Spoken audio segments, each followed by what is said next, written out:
শুভ সকাল বন্ধুরা, সবাই কেমন আছো? আশা করি ভালো আছো, সুস্থ আছো, আর আমরাও ভালো আছি। দক্ষিণ দিনাজপুর জেলার একটি ছোট্ট গ্রাম থেকে আমি বেলি অনুতনু ব্লগের আরও একটি নতুন ভিডিওতে তোমাদের সকলকে অনেক স্বাগত আর অনেক ভালোবাসা জানিয়ে আজকের ব্লগটা শুরু করলাম।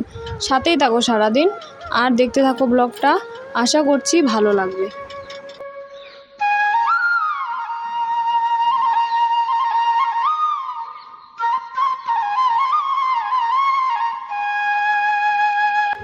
এই বর্ষার সময় এত যে জ্বালা হয় উঠোন ঝাড় দিতে, কি আর বলবো। এই যে ফুলের পাতাগুলো দেখতে পাচ্ছ, ফুল পাতা সমস্ত কিছু পড়ে থাকবে, আর বৃষ্টির মধ্যে তো একেবারে চেপটে লেগে থাকবে উঠোনের মধ্যে মাটির সাথে, আর তুলতে এত অসুবিধা হয় আর অনেকটা সময় লাগে উঠোন ঝাড় দিতেই। তো এখানে আমি ঝাড় দিয়ে নিচ্ছি, আর ওইদিকে অনুর বাবা যাবে হচ্ছে গাড়ি নিয়ে।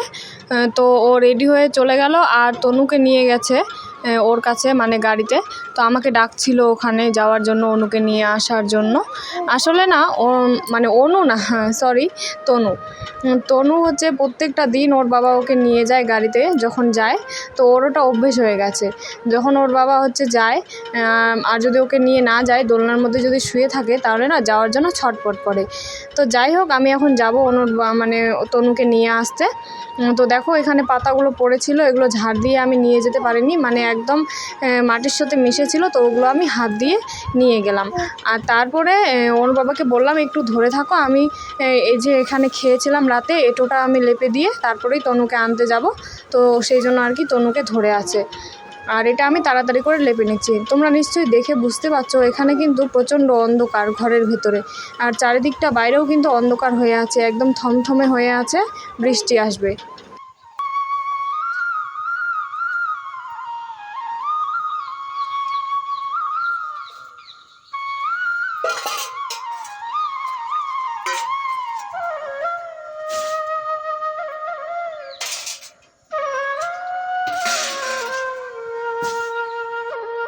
অনুর বাবা তো চলে গেল গাড়ি নিয়ে, আর এদিকে আমার হচ্ছে বাসন মাজার কাজটা এখনও বাকি ছিল। তো সেই জন্য আমি মানে তনুকে ঘুম পাড়িয়ে রেখে এখানে বাসনগুলো মেজে নিচ্ছি।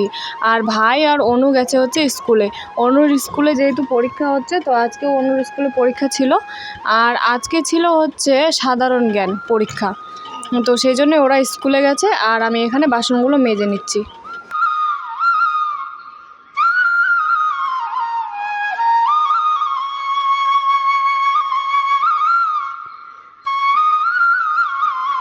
আর এই যে কদমের গাছগুলো হয়েছে না বাড়ির মধ্যে, সেই জন্য কিন্তু এই কলপাড়ের মধ্যেও কদমের পাতা টাতা কত কিছু পড়ে থাকে। সকালবেলা যখন ঘুম থেকে উঠি তখন দেখি যে একদম পাতা দিয়ে ভর্তি হয়ে থাকে, আবার ওগুলো পরিষ্কার করতে হয়।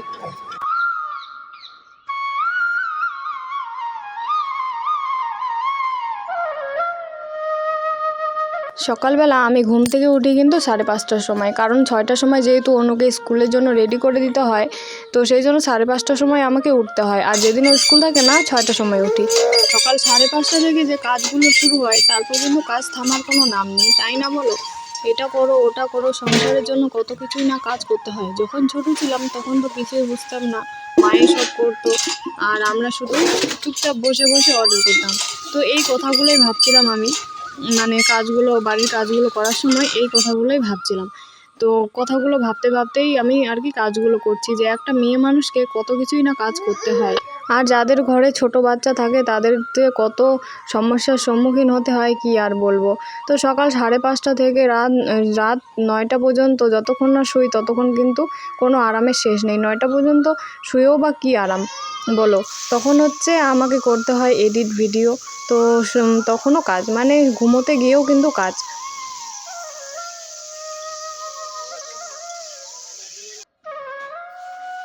এত কাজ করো সংসারের জন্য, তবু কিন্তু কোনোদিন নাম পাওয়া যায় না, তাই না বন্ধুরা? তো যাই হোক, দেখো এখানে আমার কিন্তু রান্নাবান্না হয়ে গেছে। তোমাদের সাথে গল্প করতে করতে রান্নাবান্না হয়ে আমি গ্যাস ওভেনটা মুছে নিচ্ছি, আর মুছে নিয়ে ভালো করে পরিষ্কার করে আর কি রেখে দেবো।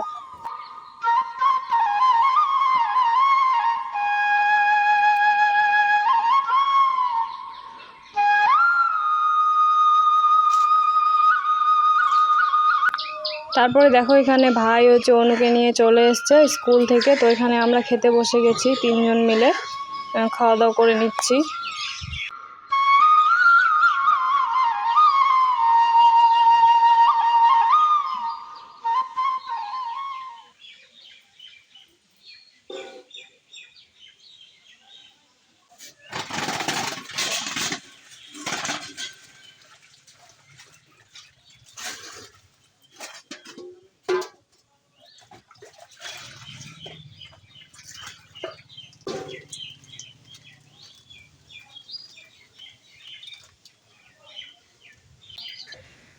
খাওয়া দাওয়া শেষ করে তারপরে এখানে আমি কাপড় চোপড়গুলো নিয়ে চলে এসেছি। এই বর্ষার দিনে কিন্তু এত কাপড় চোপড় নোংরা হচ্ছে কি আর বলবো। তো কাপড়গুলো নিয়ে চলে এসেছি। আর এখানে আছে হচ্ছে শুধু তনুর আর হচ্ছে অনুর দুজনেরই জামা কাপড়।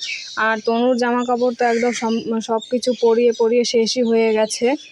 তো এগুলো একটু অল্প টাইমের জন্যই ভিজিয়ে রাখবো, বেশিক্ষণের জন্য রাখবো না। একটু বসেছিলাম তো দেখলাম যে দেখো কত হাওয়া করছে, তো সেটাই তোমাদের সাথে আর কি একটু শেয়ার করছিলাম।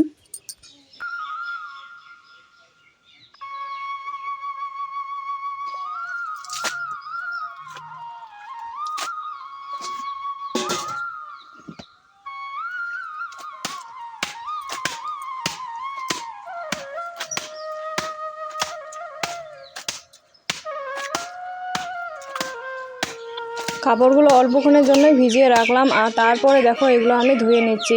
তো প্রথমে হাত দিয়ে কেচে দিচ্ছিলাম, কিন্তু দেখলাম যে না হচ্ছে না। তো তারপরে এই যে এই লাঠিটা দিয়ে, মানে এগুলোকে আমরা কিন্তু খাটিয়া বলি, তো এটা দিয়েই আমি মানে ভালো করে বাড়ি দিয়ে নোংরাগুলো বের করছিলাম। তো এভাবেই কাপড় ধুলে কিন্তু মানে তাড়াতাড়ি পরিষ্কার হয়। আর এদিকে জানো আমি এখানে কাপড় ধুচ্ছি আর এদিকে কিন্তু বৃষ্টি পড়া শুরু হয়ে গেছে।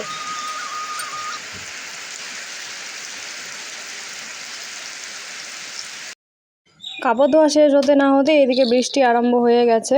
আমি হচ্ছে কাপড়গুলো মেলেও দিতে পারিনি, এখানে এনে রেখে দিয়েছি। আর আমি একবারে স্নান করে নিয়েছি, কয়েকটা কাপড় শুধু মেলে দিয়েছি এখানে। আর এই দিকের দড়িটাতে তো কাঁথা দিয়েই ভর্তি আছে। তো বন্ধুরা স্নান টান করে নিয়েছি, আর স্নান করেছি মানে কাপড় ধোয়া হতে না হতে বৃষ্টি শুরু হয়ে গেছে। তো সেই জন্য কাপড়গুলো এখানেই দিলাম বারান্দাতে। আর কিছু কাপড় এখনো আছে, তো ওগুলো এখানে আগে একটা দড়ি টাঙাবো। এই যে এখান থেকে একটা দড়ি টাঙাবো। তো তারপরেই হচ্ছে কাপড়গুলো শুকোতে দিতে হবে আর কি। তো আজকে কিস্তি আছে, ভাই যাবে আগে কিস্তি দিতে, তারপরে আসে মানে দড়িটা টাঙাই দিবে, তারপরে আমি কাপড়গুলো শুকোতে দেবো। তো তারপর অনু আর তনু দুজনকেই, মানে তনুকে আজকে স্নান করাইনি, ঠান্ডা করছে তো ভেজা কাপড় দিয়ে মুছিয়ে দিয়েছি। আর তো অনুকে স্নান করে দিয়েছি আমার সাথেই। তো চলো দেখতে থাকো। এই যে এই কাপড়টুকু আছেই, আর এগুলো এই যেখানে দিলাম নাড়ে। আর কাঁথাগুলো হচ্ছে ঘরে দিয়েছি, এই যে এরকম করেই দিয়েছি, কি আর করা যাবে বলো। তো দেখো সন্ধে হয়ে গেছে, মানে সন্ধে না রাত হয়ে গেছে, রাত 9টা বাজে এখন। তো এখানে আমি আলু ভাজছি, মাংস নিয়ে আসলো একটু আগেই আসলো, গাড়ি আবার খারাপ হয়ে গেছিলো সেই জন্য।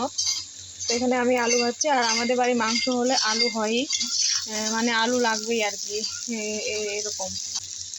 দুপুর থেকে ওই যে বৃষ্টি আরম্ভ হয়েছে, তো বৃষ্টি আর কমেইনি। তো সেই জন্যই আর কি আমি আর কোনো ভিডিও করিনি, কারণ সারাদিন শুয়েই ছিলাম। তারপর বিকেলবেলা উঠে একটু ভিডিও এডিট করলাম। তো সেই জন্য আর কি শেয়ার করব তোমাদের সাথে বলো, বৃষ্টি পড়ছে, তো সেই জন্য আর কিছুই শেয়ার করিনি।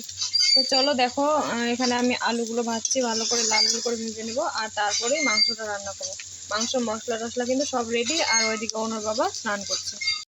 তো দেখো এখানে কিন্তু রান্না আমার হয়ে গেছে, কেবলই রান্না হলো, এখন আমরা হচ্ছে খাওয়া দাওয়া করবো।